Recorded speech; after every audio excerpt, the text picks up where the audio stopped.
Hello guys, आप सभी का हमारे यूट्यूब चैनल पे एक बार फिर से स्वागत है। आज की इस वीडियो में हम बात करने वाले हैं कि जब आप हमसे पैन सर्विस एजेंट आईडी लेते हैं तो इसके बाद आपको पैन कार्ड कैसे क्रिएट करना है। काफ़ी सारे लोगों को प्रॉब्लम आ रही थी कि हम लोग फिंगरप्रिंट के थ्रू पैन कार्ड कैसे बनाएं, तो इसके बारे में हम आपको कंप्लीट इन्फॉर्मेशन देने वाले हैं और कंप्लीट प्रोसेस बताने वाले हैं कि किस टाइप से आप फिंगरप्रिंट के थ्रू पैन कार्ड बना पाएंगे, वो भी सिग्नेचर के साथ में। सबसे पहले मैं बता दूं, यदि आप हमसे इसकी एजेंट आईडी लेते हैं तो मात्र 99 रुपये में आपको इसकी हमारे पास एजेंट आईडी यानी कि रिटेलर आईडी मिल जाएगी। यदि आप इसकी डिस्ट्रीब्यूटर आईडी लेना चाहते हैं तो वो भी आपको हमारे पास मिल जाएगी। इसके लिए आप हमसे कांटेक्ट कर सकते हैं। आपको डिस्प्ले में हमारा नंबर शो कर जाएगा, जहां से आप मुझसे कांटेक्ट करके इसकी आईडी ले सकते हैं। तो चलिए बिना देरी किए हुए हम लोग अपनी वीडियो को स्टार्ट करते हैं और आपको स्टेप बाय स्टेप प्रोसेस बताते हैं। सबसे पहले आपको अपने मोबाइल फ़ोन में 3 एप्लीकेशन को डाउनलोड करना होगा। मैं आपको स्टेप बाय स्टेप बता देता हूँ वो कौन कौन सी एप्लीकेशन है। तो फर्स्ट तो आप यहाँ पर देखेंगे, आपको एक ये दिख रही होगी पैन सर्विस एजेंट वाली, दूसरी ये दिखेगी पैन सर्विस एजेंट प्रोटीन वाली होगी। तो इन दोनों एप्लीकेशन को आपको अपने पास में रखना होगा। जो थर्ड एप्लीकेशन है वो आपको आरडी सर्विस को डाउनलोड करना होता है। तो आप यहाँ पर देख सकते हैं, ये मैंने मंत्रा आरडी सर्विस को डाउनलोड कर ही रखा है। सिंपली सबसे पहले आपको इस एप्लीकेशन को ओपन करना है। तो यहाँ से सबसे पहले तो चेक कर लेना है कि डिवाइस आपकी अच्छे से कनेक्ट है कि नहीं। तो सारे यहाँ पर आप देखेंगे ग्रीन हो चुके हैं। हम लोग कैप्चर फिंगर के ऊपर क्लिक करेंगे, यहाँ पर डिवाइस में लाइट जल चुकी है। तो मैं यहाँ पर चेक कर लेता हूँ। तो ये देखिए फिंगरप्रिंट सक्सेसफुली कैप्चर हो चुकी है। देन यहाँ से अब हम लोग बैक हो जाएंगे। बैक होने के बाद हम लोग पैन सर्विस एजेंट एप्लीकेशन को ओपन करेंगे। इसको लॉगिन आप लोगों को पता ही होगा कि लॉगिन कैसे करना है। लॉगिन होने के बाद सिंपली आपको इसके वॉलेट में पैसे को पहले ऐड करना होता है। देखिए आप यहाँ पर मैंने 107 रुपये ऐड करके रखे हैं। ऐसे ही आपको भी इसमें पेमेंट को पहले ऐड करके रखना होगा। हालांकि मैं 107 किए हूँ, आप लोग 108 रुपये को ऐड करके रखें। कभी कभी एरर आ जाता है इनसफिशियंट बैलेंस का, तो इसके लिए आपको हमेशा 1 रुपये ज़्यादा ऐड करके रखना है। इसके बाद मैं आप लोगों को बता देता हूँ कि वॉलेट को कैसे लोड करना है। तो सिंपली आपको नीचे एक ऑप्शन मिलेगा ऐड वॉलेट बैलेंस का। सिंपली आप इस पर क्लिक करेंगे, जितना भी अमाउंट आपको अपने में ऐड करना है वॉलेट में वो यहाँ पर फिल करेंगे। प्रोसीड टू ट्रांजैक्शन पर क्लिक करेंगे और आपकी जो भी यूपीआई एप्लीकेशन है उसको सिलेक्ट करके आप यहाँ पर वॉलेट को लोड कर लेंगे। अब आपको न्यू पैन कार्ड बनाने के लिए सिंपली क्लिक कर देना है न्यू पैन क्लिक हियर। अगर आपको सिग्नेचर वाला बनाना है तो सिग्नेचर वाले पे क्लिक करना है। अगर करेक्शन करना है तो करेक्शन वाले पर क्लिक करना है। लेकिन हमारे जो कस्टमर की रिक्वायरमेंट है उसको इंस्टेंट पैन कार्ड चाहिए, तो हम लोग यहाँ पे न्यू पैन क्लिक हियर के ऊपर क्लिक करेंगे, जिससे 30 मिनट के अंदर उसका पैन कार्ड क्रिएट होकर ईमेल आईडी पे आ जाएगा। बाकी का 7 से 8 दिन में पोस्ट ऑफिस के थ्रू आपके घर पर आ जाएगा। तो चलिए मैं यहाँ पर न्यू पैन क्लिक हियर के ऊपर क्लिक करता हूँ। अब मैंने जैसे ही इस पर क्लिक किया तो अब आप देखेंगे ये जो लोग पूछते हैं कि प्रोटीन वाले ऐप की क्या ज़रूरत है, तो आप यहाँ पर देखेंगे ऑटोमेटिक ही ये प्रोटीन वाला ऐप ओपन हो चुका है। अब आगे की जो प्रोसेस होगी वो यहीं से होती है। अब हमको यहाँ पर कस्टमर की सारी डिटेल्स फिल करनी है। जैसे कि हम लोगों को यहाँ पर एप्लीकेशन टाइप में पैन न्यू चूज़ करना है, कैटेगरी में इंडिविजुअल चूज़ करना है। देन यहाँ पर कस्टमर का आधार नंबर फिल करना है, टाइटल में उसका चूज़ करना है, मिस्टर मिसेस जो भी है वो फिल कर देना है। और यहाँ पर नेम आपको याद से लिखना है। इसमें उल्टा नेम लिखा जाता है, यानी कि पहले सरनेम फिल किया जाता है, उसके बाद फर्स्ट नेम फिल किया जाता है, देन मिडिल नेम, उसके बाद डेट ऑफ बर्थ, फिर जेंडर फिल करनी होती है। यहाँ से आपको टर्म एंड कंडीशन को एक्सेप्ट करना है और सबमिट कर देना है। अब काफ़ी सारे लोग पूछते हैं कि किसी का अगर आधार कार्ड में एक ही नेम है, जैसे कि सुमित या अकेला सिर्फ सूरज, तो उसका क्या सॉल्यूशन रहता है। तो उस टाइप पे आपको सिर्फ उसका लास्ट नेम यानी कि सर नेम में उसका जो भी नेम है, जैसे कि सूरज या कुछ भी नेम है, वो फिल कर देना होता है। बाकी का फर्स्ट नेम और मिडिल नेम को खाली रखना होता है। अब हम इसको फिल करके सबमिट वाले बटन पर क्लिक करते हैं और आपको आगे की प्रोसेस बताते हैं। अब मैं यहाँ पर बता देता हूँ, मैंने कस्टमर की सारी डिटेल्स जैसे ही फिल कर दी थी तो डेट ऑफ बर्थ नहीं ले रहा था। तो काफ़ी लोगों को यहाँ पर भी प्रॉब्लम आती है कि सर ये डेट ऑफ बर्थ नहीं ले रहा। तो इस कंडीशन में आपको क्या करना है, अगर आप डेट ऑफ बर्थ के ऊपर क्लिक करते हैं तो देखेंगे डेट ऑफ बर्थ का ऑप्शन नहीं आ रहा है। नीचे देखेंगे डेट ऑफ बर्थ और जेंडर के बीच में जो यहाँ पर एक जगह खाली रहती है, प्लीज़ एंटर DOB। सिंपली आपको इस वाले ऑप्शन पर क्लिक करना है। एक बार और आप अच्छे से देख लीजिए, मैं आपको दोबारा से बता देता हूँ। यहाँ पर आपको क्लिक करना है, एक बार आप देखिए, यहाँ पर आपको क्लिक करना होता है। तो आप देखेंगे डेट ऑफ बर्थ का ऑप्शन आ गया है। तो सिंपली यहाँ से डेट ऑफ बर्थ फिल करना है और सबमिट करना है। तो चलिए मैं उसको भी फिल करता हूँ। अब जैसे कि मैंने कस्टमर की सारी डिटेल्स फिल कर दी है, यहाँ से अब मैं सबमिट कर दूँगा। सबमिट के लिए आपको थोड़ा सा वेट करना होता है। अब आप यहाँ पर देखेंगे मैंने जैसे ही सबमिट किया तो यहाँ पर आ चुका है आधार ऑथेंटिकेशन डिटेल सक्सेसफुल।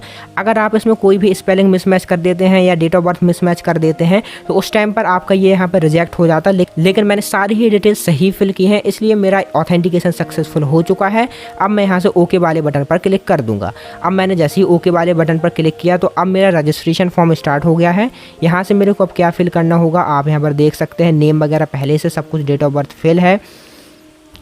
अब मेरे को यहाँ पर देखना है जो यहाँ पर लिख के आया है name as per printed on your PAN card, तो ये चेक कर लेना है कि आपको जो पैन कार्ड पे नेम है वो इस टाइप से लिख करके आएगा। इसके बाद आपको नीचे एक और ऑप्शन मिलता है, क्या आप दूसरे भी नेम से जाने जाते हैं, तो इसमें आपको नो रख देना है। यदि आपका सेकंड नेम है तो वो आप यहाँ पर लिख सकते हैं, वरना आपको इसको नो ही रखना है और नेक्स्ट के ऊपर क्लिक कर देना है। अब आप जैसे ही नेक्स्ट के ऊपर क्लिक करेंगे, अब मैं आपको बता देता हूँ यहाँ पर आपको नो रखना है। यदि आप अपने मदर का नेम प्रिंटेड करवाना चाहते हैं पैन कार्ड पे तो आपको मदर का नेम चूज करना है, वरना आपको यहाँ पर नो ही रखना है और फादर की नेम डिटेल्स को फिल करना है। तो चलिए मैं वो फिल करता हूँ। उसके बाद मदर का आप नेम देखेंगे ऑप्शनल है, लेकिन मेरे को फादर का नेम भरना इंपॉर्टेंट है क्योंकि मैंने यहाँ पर नो किया है। अगर कस्टमर के फादर नहीं है तो उस कंडीशन में आप यहाँ से यस करेंगे और उसकी मदर का नेम फिल करेंगे, फादर का नेम नहीं करेंगे फिल। काफ़ी सारी महिलाओं को ये डाउट रहता है कि यहाँ पर हम लोग अपने फादर का नेम फिल करें या हस्बैंड का नेम फिल करें। तो मैं आपको बता देता हूँ पैन कार्ड में हस्बैंड की डिटेल्स नहीं होती हैं, आपको सिर्फ अपने फादर की ही डिटेल्स फिल करनी होती हैं। यानी कि आपके जो भी फादर का नेम है वो यहाँ पर फिल करना है। इन केस यदि आपके फादर नहीं हैं तो आपको यहाँ से यस करना है और मदर की डिटेल्स को फिल कर देना है। तो चलिए मैं यहाँ पर फादर की डिटेल्स को फिल करता हूँ। फिर आप नीचे देखेंगे एक और ऑप्शन मिलता है printed name on pan card, तो यहाँ पर आपको चूज़ कर लेना है फादर या मदर, जिनका भी नेम आप पैन कार्ड पे दिखाना चाहते हैं तो उनका नेम आपको यहाँ से चूज़ कर लेना है और नेक्स्ट कर देना है। तो चलिए मैं ये भी जल्दी से फिल करता हूँ और फिर आपको आगे की प्रोसेस बताता हूँ। अब जैसे कि मेरे को फादर का नेम प्रिंट करवाना है तो मैंने यहाँ से फादर का नेम चूज़ किया और मैं यहाँ से नेक्स्ट कर दूंगा। मैंने जैसे ही सबमिट किया तो अब आप देखेंगे नेक्स्ट फॉर्म ओपन हो चुका है, यानी कि अदर डिटेल्स वाला फॉर्म ओपन हो चुका है। यहाँ पर मुझसे पूछा जा रहा है कि आपको फिजिकल पैन कार्ड की रिक्वायरमेंट है कि नहीं, यानी कि बाय पोस्ट आपके घर पे पैन कार्ड आना चाहिए कि नहीं। तो यहाँ पर हमको यस कर देना है, जिससे क्या होगा जो भी पैन कार्ड है वो आपके घर पर आ जाएगा। इसके बाद सोर्स ऑफ इनकम को चूज़ करना है कि आपकी किस प्रकार से इनकम आती है, तो यहाँ पर हम नो इनकम रखेंगे। नो इनकम रखने के बाद यहाँ पर आपको अपना कंट्री कोड डालना है और यहाँ पर एरिया एसटीडी कोड डालना है। तो कंट्री कोड तो आप सभी को पता है, यहाँ से आप सर्च भी कर सकते हैं इंडिया मैंने जैसे ही सर्च किया और सिलेक्ट किया तो आप देखेंगे ऑटोमेटिक उसने ले लिया है। अब area STD code, mobile number, email ID, place, जिस दिन आप अप्लाई कर रहे हैं वो डेट, कम्युनिकेशन एड्रेस में रेजिडेंस एड्रेस हो गया जो कि ऑटोमेटिक ले लेगा। तो यहाँ पर मैं बता दूँ एरिया एसटीडी कोड फिल करना इंपॉर्टेंट नहीं है, तो उसको आप खाली रखेंगे और mobile number, email ID, place ये सब फिल करते हैं। इसके बाद हम लोग यहाँ से नेक्स्ट प्रोसेस करते हैं।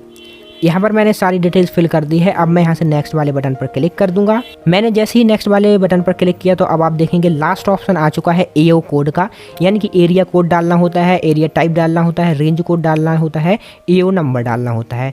अब काफ़ी सारे लोग तो यही पूछते हैं कि सर ये मेरे को एरिया कोड वगैरह कुछ नहीं पता है, कैसे पता चलेगा। अब मैं आपको बता देता हूँ किस टाइप से आपको इसको सर्च करना है। तो सबसे पहले यहाँ पर देखेंगे चूज़ एओ कोड का ऑप्शन है, सिंपली इसके ऊपर क्लिक करेंगे, यहाँ से इंडियन सिटीजन चूज़ करेंगे। यहाँ से इंडियन सिटीजन चूज़ करने के बाद हम लोगों को अपना स्टेट चूज़ करना है। तो यहाँ से आपकी जो भी स्टेट है हम लोगों को वो चूज़ कर लेना है। वो चूज़ कर लेने के बाद हमको अपनी सिटी चूज़ करनी होती है, तो मैंने यहाँ से अपनी सिटी भी चूज़ कर ली है। सिटी चूज़ कर लेने के बाद आप देखेंगे आपका जो भी एरिया कोड है वो आपको यहाँ पर देखने को मिल जाता है। जैसे कि हमारे में देखेंगे एओ कोड, बीपीएल, ये सारी डिटेल्स आ चुकी है। अब आपको क्या करना होगा, जैसे कि मैंने यहाँ से ये कंप्लीट कर लिया है, इसको एक बार सेलेक्ट करेंगे। सेलेक्ट मैंने जैसे ही किया तो देखेंगे ऑटोमेटिकली पूरा ऊपर का फॉर्म फिलअप हो चुका है। जी हाँ, मैंने जैसे ही यहाँ से नीचे इसको सिलेक्ट किया तो ऑटोमेटिक ऊपर का फॉर्म फिलअप हो चुका है। अब मैं यहाँ नीचे से इसको सबमिट कर दूँगा।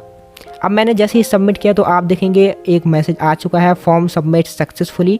मैंने ओके जैसे ही दबाया तो अब आप यहाँ पर देखेंगे कस्टमर की जो भी आपने डिटेल्स फिल की थी आपको एक बार चेक कर लेना है कि उसकी सारी डिटेल्स सही है कि नहीं। अगर यहाँ से कुछ भी गलत होती हैं तो आप उसको फिर करेक्शन नहीं कर पाएंगे, आपको दोबारा से ही पैन कार्ड करेक्शन के लिए डालना पड़ेगा। इसलिए यहाँ से आपको एक बार कस्टमर की सारी डिटेल्स को अच्छे से चेक कर लेना है।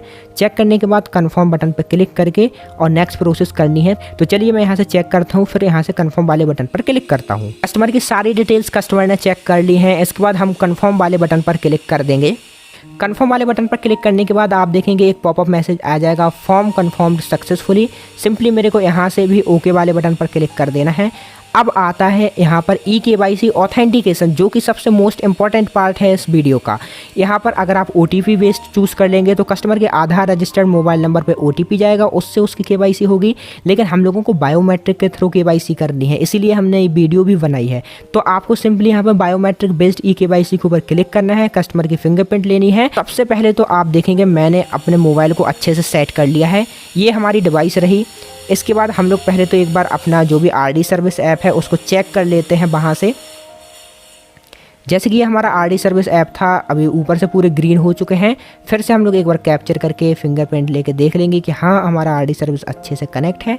इसके बाद दोबारा से हम अपना ये वाली विंडो को ओपन कर लेंगे, यानी कि NSDL eKYC वाले पेज पे आ जाएंगे। इसके बाद हम लोग बायोमेट्रिक बेस्ड eKYC के ऊपर क्लिक कर देंगे। अब देखिए यहाँ पर कस्टमर को फिंगरप्रिंट लगानी है अपनी। अब यहाँ से हमने कस्टमर से फिंगरप्रिंट लगवा ली है। अब आपको थोड़ा सा वेट करना होगा। अब आप देखेंगे eKYC ऑथेंटिकेशन सक्सेसफुली। एक बार आप यहाँ पर दोबारा से देख सकते हैं eKYC ऑथेंटिकेशन सक्सेसफुली, यानी कि जो भी कस्टमर का था वो प्रोसेस कंप्लीट हो चुकी है। यहाँ से सिंपली आपको ओके वाले बटन पर क्लिक कर देना है। अब इसके बाद आपको ESP ऑथेंटिकेशन करना होता है। पहले इस वाली लिंक से आप अपने फॉर्म को देख सकते हैं, लेकिन हमको फॉर्म वगैरह नहीं देखना है। दोबारा से कस्टमर की बायोमेट्रिक लेनी है, ESP ऑथेंटिकेशन करना है।